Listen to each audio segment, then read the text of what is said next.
Bismillahirrahmanirrahim. Assalamualaikum warahmatullahi wabarakatuh. Perkenalkan, saya Alfil Apriansyah, NPM 2070744001 dari program studi D4 Teknologi Pertanian Ikan semester 5 Politeknik Negeri Lampung. Baiklah, di sini saya akan menjelaskan terkait teknik pembenihan ikan kerapu.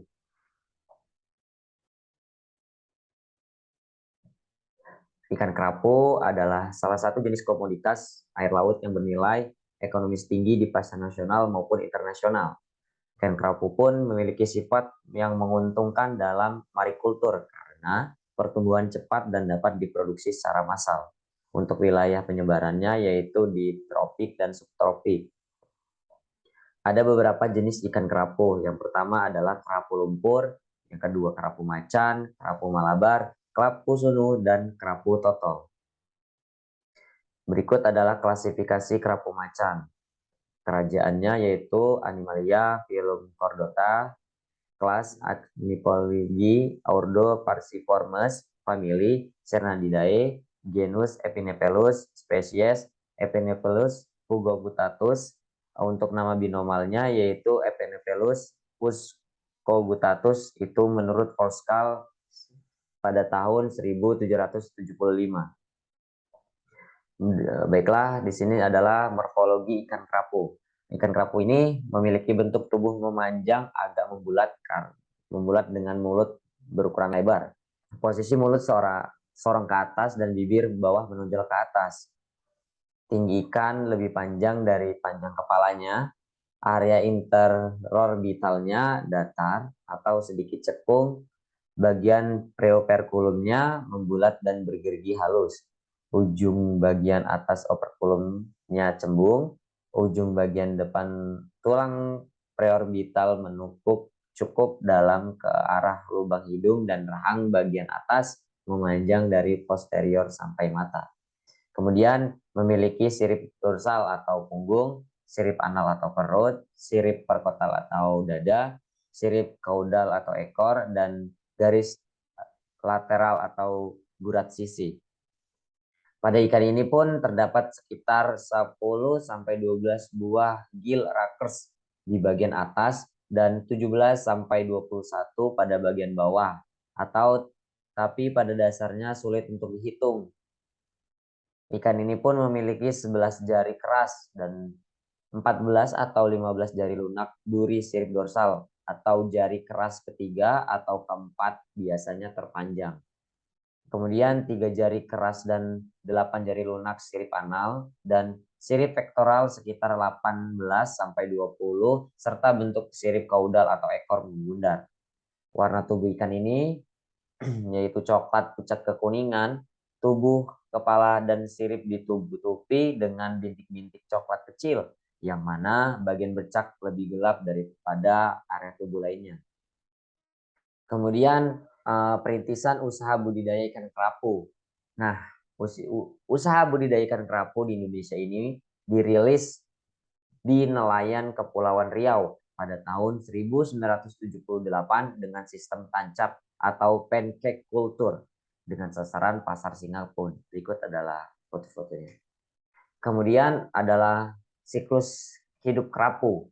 Syarat budidaya yaitu mengetahui siklus ikan. Kemudian yang kedua siklus hidup ikan yaitu induk, telur, larva, benih, juvenil, remaja, hingga dewasa. Setiap bagian siklus memiliki beberapa aspek penting untuk kegiatan pembenihan ikannya. Kemudian tahapan pembenihan. Yang pertama adalah pemeliharaan induk. Yang kedua adalah seleksi induk. Yang ketiga adalah pemijahan.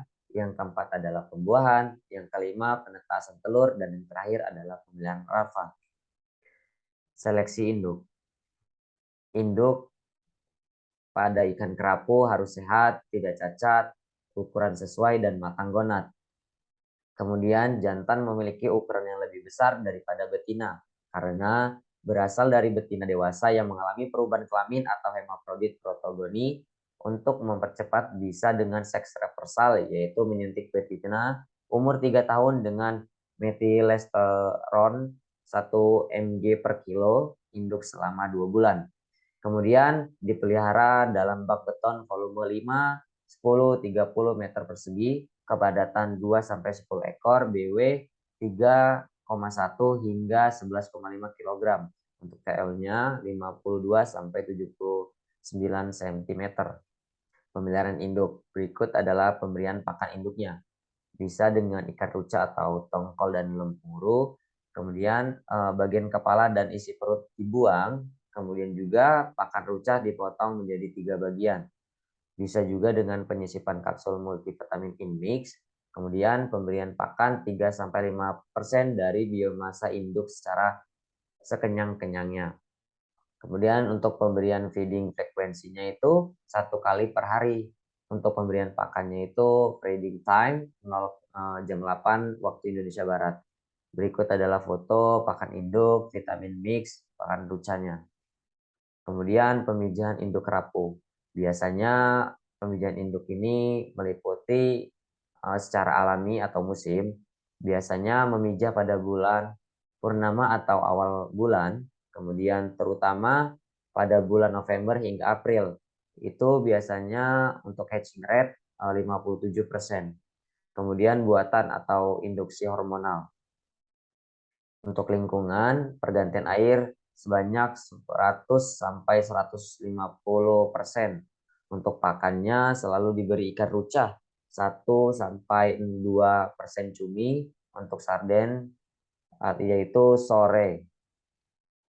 Kemudian disuntik hormon HCG dipadukan dengan ekstrak pituitari. Untuk dosisnya berikut di samping ini pada gambar ini bisa dilihat teman-teman semuanya. Kemudian pengelola larva.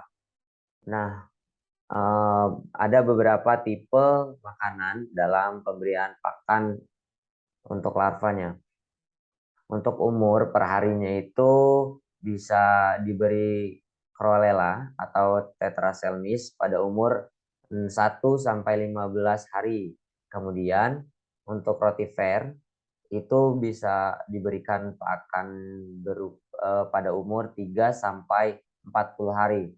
Untuk artemia itu dimulai dari 15-45 hari.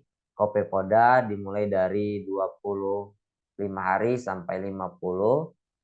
Kemudian udang rebon dimulai dari 35 hari sampai 60 hari.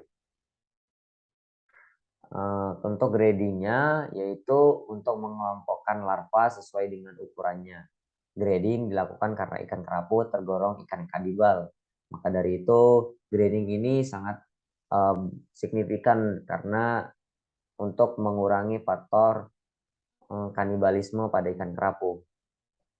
Kemudian dalam pemanenan larva kerapu dilakukan setelah larva mencapai ukuran 2,3, 2,4, 2,5 hingga 3 cm. Kurang lebih itu bisa dimulai dari 40-60 hari dalam pemeliharaannya. Berikut adalah kultur pakan alaminya, yaitu kultur Lotifera sp. Meliputi persiapan wadah, yaitu penyikatan dan pembilasan, kemudian pengisian Chlorella dan inokulan sebanyak itu, kemudian pemeliharaannya, penambahan air laut dan Chlorella, pengamatan kepadatan, kemudian panen pemanatan. Nah, ini adalah kultur Artemia salina. Yang pertama itu sistem Artemia, hidrasi, dekapsulasi, pencucian, sistem hasil dekapsulasi, penetasan Artemia, pemanen Artemia, dan Artemia yang akan diberikan pada larva. Sekian video pemaparan dari saya. Kurang lebihnya saya mohon maaf. Apabila ada salah kata saya mohon ampun. Saya akhiri. Wabillahi taufiq wal hidayah. Wassalamualaikum warahmatullahi wabarakatuh.